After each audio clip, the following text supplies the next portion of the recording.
Hello everyone! For Group 2 presentation, our advocacy topic is Respect and Dignity in Patient Care.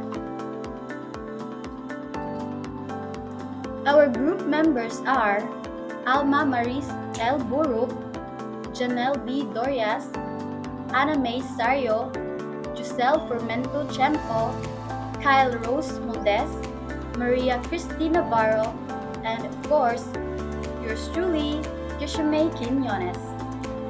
Overview: Respect and dignity in patient care mean treating individuals as value human beings, not just medical cases. It is the foundation of compassionate, person-centered care. It protects patient vulnerability, lowers anxiety, and empowers patients to be active partners in their own health and recovery. Means recognizing that every person has inherent worth. Why dignity matters. When healthcare provides practice respectful care, it actively reduces fear and anxiety, improves emotional health, and fosters a trusting patient-provider relationship.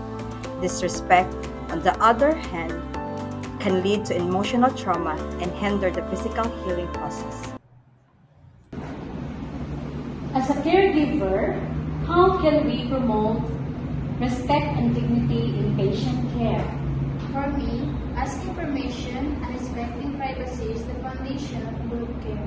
It shows I respect their boundaries, makes them feel secure, and protects their dignity. Let patients choose their own clothing. Clothing is often expressive of our identities, personalities, and preferences. So not allowing an individual to choose what they wear can be very harmful to their dignity.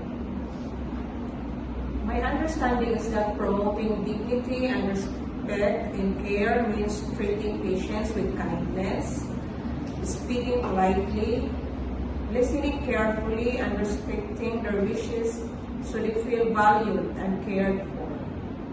For me, treating patients as individuals is that this principle reminds care providers to see every patient as a unique person, not just a condition or diagnosis or a routine task. Each person has to live a full life. They have their own history, personality, preferences, belief, past experience, and hope for the future. In short, it's seeing the person, not just their illness, and honoring their value throughout care. I learned to respect the patient's privacy, dignity, and identity. Being sensitive during personal care and addressing them properly builds trust and makes them feel valued. For me, informing and involving your patient in every decisions making relating on their own care is a way of valuing and respecting their situation. We will going to help patients to live independently. Patients should be provided with support, physical aids, and information that can help them to live as independently and autonomously as long as possible. Also, we need to address the person properly. An essential part of personal identity is an individual's name. Using their name while talking into account whether they prefer the use of the first name or surname, as well as the pronouns and titles they prefer, is a great way to preserve dignity. That's all. Thank you.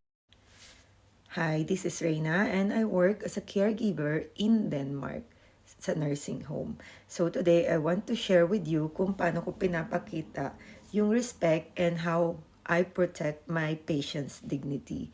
So dito, maraming nagmo-move sa nursing home kahit hindi sila mahina.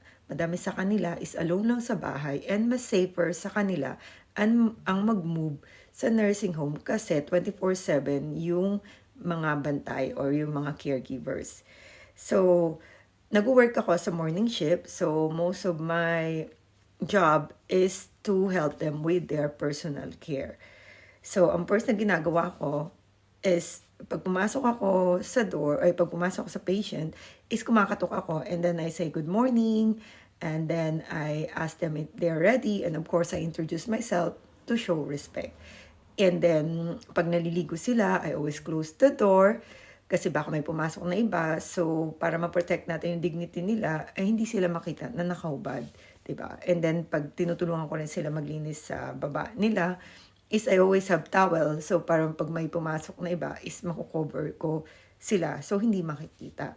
Dito, marami ang alone. So, dito, importante ang makikinig sa patients kasi marami sa kanila nag-share ng mga good stories. And sometimes, yung pakikinig is malaking tulong siya kung paano mo sila matutulungan kasi makikilala mo sila ng better. And then, the way we speak with them, we show respect. Hindi uso dito yung po at opo. Pero, merong mga words na pwede mong gamitin para mag-show ng respect.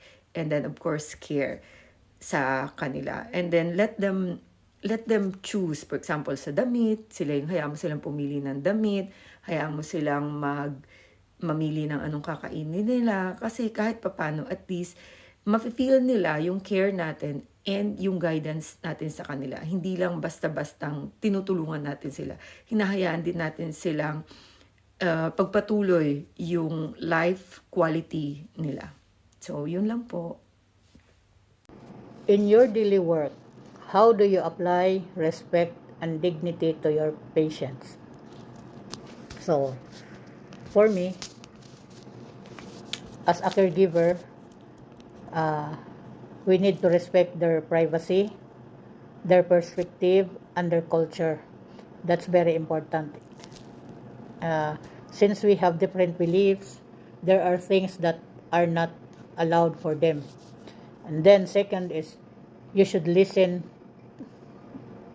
to the instructions, especially for your employer's health condition. And then while they are talking, look at them in their eyes while they are giving you instruction to show that you respect them and you are sincere to know about your work. Do not act like you know everything. And if they ask you, you can give your opinion or suggestion, but do not let them.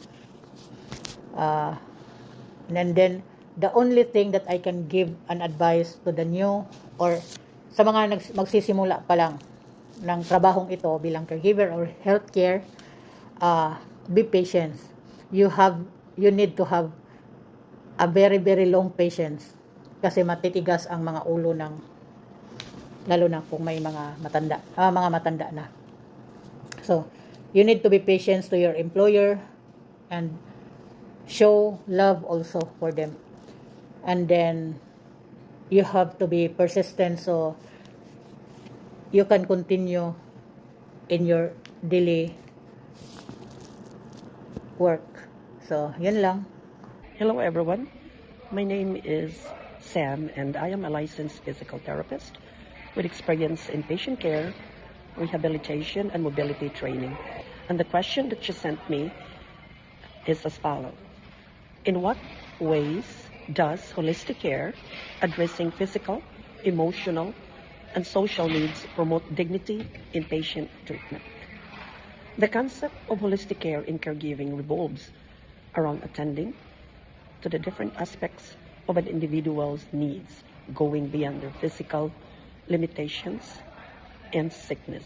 As a caregiver, you will provide inclusive assistance to your patients, including their medications, how to take them, and you also have to follow all the necessary instructions, whether a patient can take it as a whole medication or some of them they need to crush the medication and whatever is instructed by the doctor. And as a caregiver, you will also take care for their personal care, including hygiene, their appearance, how they look, they're clean, and also as a caregiver, you will prepare nutrition, preparing meals that is appropriate for your patient's type of food to eat, and with consideration of any food restriction as well. Also, you will also engage your patient in physical activity, including simple exercise at home, or just maybe walking around the house. And it's part of the caregiver also to provide assistance with other medical requirements, maybe doctor's visits or clinic visits if needed. This is where, as a caregiver, you will have to reassure your patients that they are safe in your presence, make them feel comfortable, and You have to understand, be a good listener to your patient, and provide emotional support as needed. You will play a role as a companion so that they will not feel lonely. You will encourage, establish relationship of your patients with their loved ones. Good day.